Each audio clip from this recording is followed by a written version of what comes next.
Hi, I'm Brian Chang, and I'm doing a review of Assassin's Creed Odyssey. The story takes place in ancient Greece during the Peloponnesian War when Sparta was fighting against Athens. And the game does an excellent job of recreating this world. For full disclosure, I played through this game 3 times, so I have hundreds of hours, and I even played through the DLC, but I started over to get some gameplay footage. This game is unique in the series in that it allows you to choose your gender. You could be Alexios or Cassandra, but for this review we're going to choose Cassandra.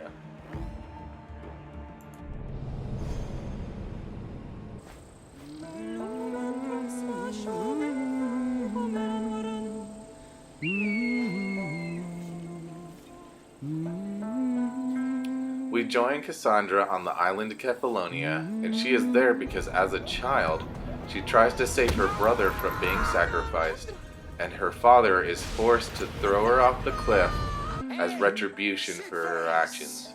Get down here! In her escape, she washes up on the shores of Kefalonia, where she grows up as a Misthios, or a mercenary. In a turn of events, she leaves Kefalonia behind to sail to Megaris, because she is hired to kill the Wolf of Sparta, which is her father. The Wolf of Sparta is my father.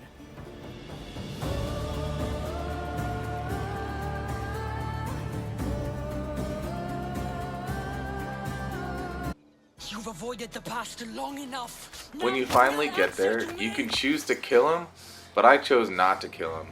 And he essentially walks off the map anyway, so he essentially dies as a character. This is when you learn that he is actually your stepfather and not your real father.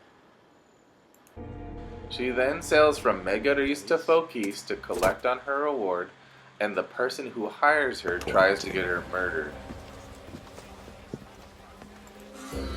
Hey! Enjoy Hades! Upon further investigation, you find out that he is part of a group called the Cult of Cosmos, and you murder him.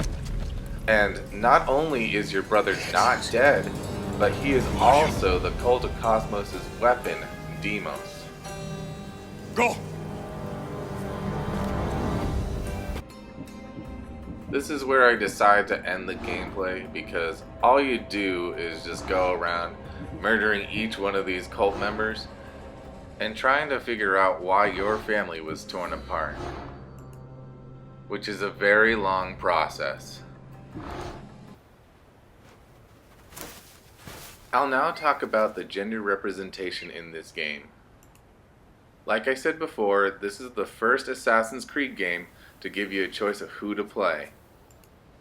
As stated in an interview with the narrative director, Melissa McCubry, she wanted everyone to have the same experience, having the same choices and being treated the same, despite your gender, at the expense of historical accuracy.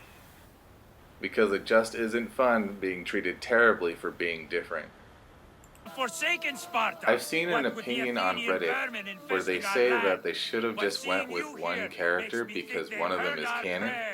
And I would almost agree, because I did my first playthrough as Alexios, because he's my gender, and it was still a very good playthrough. But then I played as Cassandra, and I wish I started with Cassandra. She just felt like a more compelling character, I suppose you're right.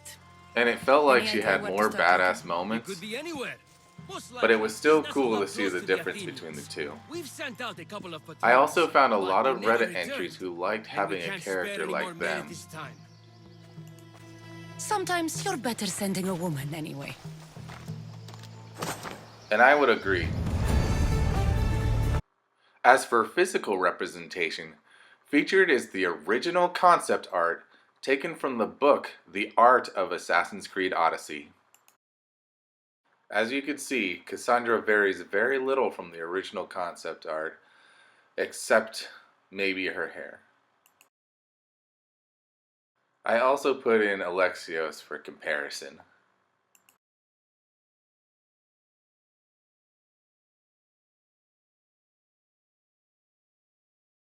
During my playthrough, I didn't realize that there was gender-specific armor until they gave Cassandra Amazonian armor.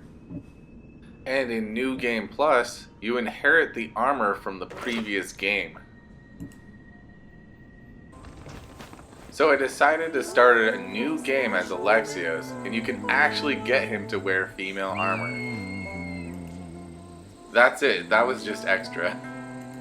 You bought a vineyard, Marcos? Next, there's the Greek representation in this game. Wine, you like wine, Ubisoft likes actually wine. sent people Everybody to buys Greece to wine. do Why not research. from me? And while they were there, they found Dr. Stephanie Ann Ruada, whom they hired on to the project. She is a Greek historian who did her doctorate in classical languages, so she's more than qualified to help out with Because you don't know how to grow accuracy. grapes or make wine? I'm a fast learner. You grow grapes on the vine, then you get some wine. They also hired on Greek voice actors to do the voices for Cassandra and Alexios.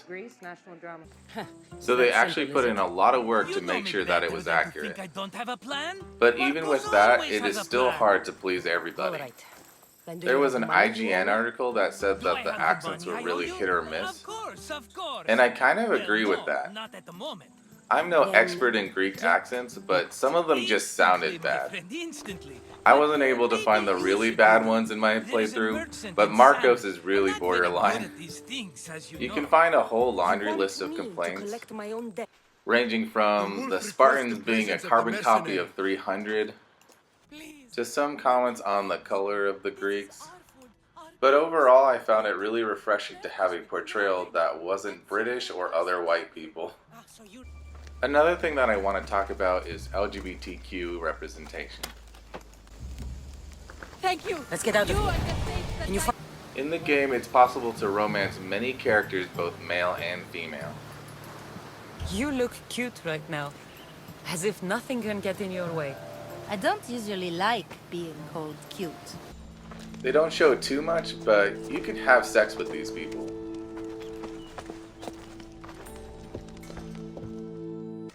And afterwards, they can become lieutenants on your ship. I couldn't find any really good interviews with the directors on this choice, but for the most part, the game has received a lot of praise for this decision. I have plenty of talents. Of that, you can be sure. It has is that received so? critiques Well, on representing I look stereotypes, forward to putting them all to but the test. most controversial thing was with the DLC of this game. In the Legacy of the First Blade DLC, you actually have a child with a character. Eagle bearer. Nima for Alexios, My name's Nima. and Natakis for Cassandra. Call me Cassandra. My name's Natakas.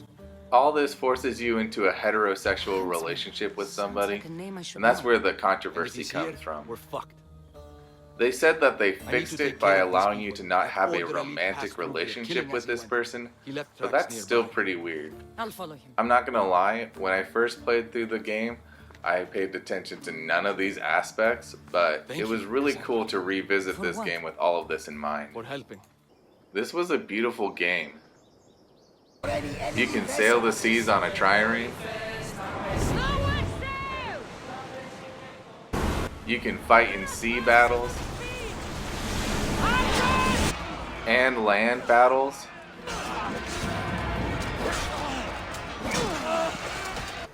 You can infiltrate forts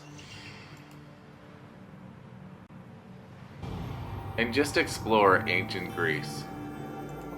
This isn't the first Assassin's Creed to represent non-white characters, but it is the first to give you gender choices and romance options. And I think it does a really good job because I was completely immersed in this world. And I highly recommend this game. Sorry for this review being so long, there was just so much to talk about, and I want to thank you for listening. Have a good one.